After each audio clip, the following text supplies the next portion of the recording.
नमस्कार, मैं हूं विवेक शर्मा। पंजाब केसरी टीवी चंडीगढ़ देख रहे हैं आप। क्या आप जानते हैं कि लद्दाख में बुद्ध की 3 सबसे ऊंची प्रतिमाएं मौजूद हैं? जी हां, एएसआई अब इन तीनों ही प्रतिमाओं का रखरखाव करने जा रहा है और इन तीनों ही प्रतिमाओं को अब एएसआई बेहतर तरीके से पर्यटन के लिहाज से संरक्षित करेगा। आखिरकार एएसआई की क्या है पूरी परियोजना और किस तरीके से इन पुरानी मूर्तियों को संरक्षित किया जाएगा, चलिए आपको खास रिपोर्ट दिखाते हैं। संरक्षित होंगी लद्दाख की बुद्ध प्रतिमाएं। एएसआई करेगा बुद्ध प्रतिमाओं का संरक्षण। भित्ति चित्रों का भी होगा संरक्षण। पर्यटन स्थल के रूप में होंगी विकसित। कल्चरल मैपिंग का काम शुरू। लद्दाख में दुनिया की सबसे ऊंची बुद्ध प्रतिमाएं मैत्रेय बुद्ध के नाम से है मशहूर।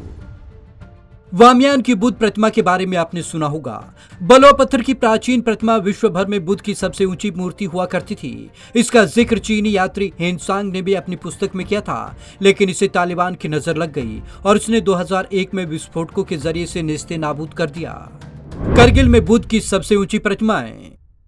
वामयान बुद्ध प्रतिमाओं को नष्ट होने के बाद दुनिया में बुद्ध की सबसे ऊंची 3 प्रतिमाएं लद्दाख के करगिल जिले में हैं। इन्हें मैत्रेय बुद्ध के नाम से जाना जाता है। इसके अलावा लद्दाख में करीब 550 से ज्यादा स्थानों पर भित्ति चित्र भी हैं, जिनका संरक्षण एएसआई करने जा रहा है। संरक्षित होंगी करगिल स्थित बुद्ध प्रतिमाएं। एएसआई अब इन बुद्ध प्रतिमाओं को संरक्षित करने जा रहा है। इन्हें एक टूरिस्ट डेस्टिनेशन के रूप में विकसित भी किया जाएगा। केंद्रीय पर्यटन और संस्कृति मंत्री प्रहलाद सिंह पटेल ने कहा कि इन सांस्कृतिक विरासतों को कल्चर मैपिंग का काम शुरू कर दिया गया है। जल्द एएसआई इन्हें अपने अधीन लेकर इनके संरक्षण का काम शुरू करेगी। किसी को भी नहीं किया जाएगा बेदखल। पटेल ने बताया कि इनमें मुलबेग चंबा में जहां मैत्रेय बुद्ध है, वहां पूजा स्थल भी है। वहां रहने वालों में एक हिचकिचाहट है कि एएसआई के अधीन होने के बाद उन लोगों का वह स्थान खाली करने के लिए कह दिया जाएगा, लेकिन मैंने उन्हें इस बात का भरोसा दिया है कि किसी भी ऐतिहासिक विरासत में जहां पूजा भी होती है, किसी को बेदखल नहीं किया जाएगा। भित्ति चित्रों को भी उन्हीं मूल रंगों से संरक्षित किया जाएगा, उसमें किसी किस्म की छेड़छाड़ नहीं की जाएगी। करगिल तक विकसित किया जा रहा पर्यटन हाईवे। पटेल ने बताया कि लेह से करगिल तक पर्यटन हाईवे विकसित किया जा रहा है, जिसमें लेह से करगिल तक के रास्ते में पड़ने वाले सभी होटल, होम स्टे, दुर्घटना संभावित क्षेत्र और बर्फ से लदे पहाड़ों के बेहतरीन व्यू पॉइंट की जानकारी भी मुहैया कराई जाएगी। पर्यटकों को दी जाएगी मौसम संबंधी जानकारी।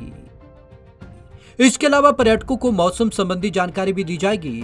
225 किलोमीटर के इस रास्ते में हर 25 किलोमीटर पर स्वास्थ्य जरूरतों के लिए ऑक्सीजन पार्लर और टी स्नैक्स के स्टॉल भी सुविधा में विकसित किए जाने की योजना है। इसके अलावा लेह में 76 किलोमीटर दूर ससपोल गुफाओं में 15वीं सदी की पेंटिंग है।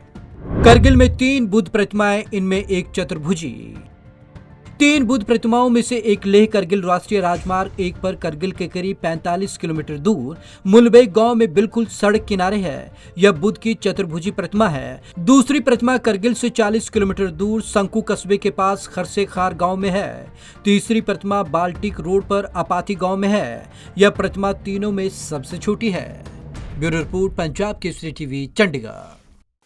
केंद्रीय पर्यटन मंत्री प्रहलाद सिंह पटेल ने बताया है कि यदि यहां पर किसी भी मंदिर में पूजा या पाठ होती है, तो यहां पर जो पूजा पाठ करने वाले हैं उनको किसी भी तरीके से अलग नहीं किया जाएगा। उनके अधिकार बरकरार रहेंगे। तो साफ तौर पर उन्होंने कहा कि एएसआई सिर्फ इनका रखरखाव करेगी और पर्यटन के लिहाज से इन्हें और बेहतर बनाने की कोशिश करेगी और पर्यटकों को इससे जुड़ी हुई अहम जानकारियां भी दी जाएंगी। तो आज की इस खास रिपोर्ट में बस इतना ही। विवेक शर्मा को दीजिए इजाजत। नमस्कार।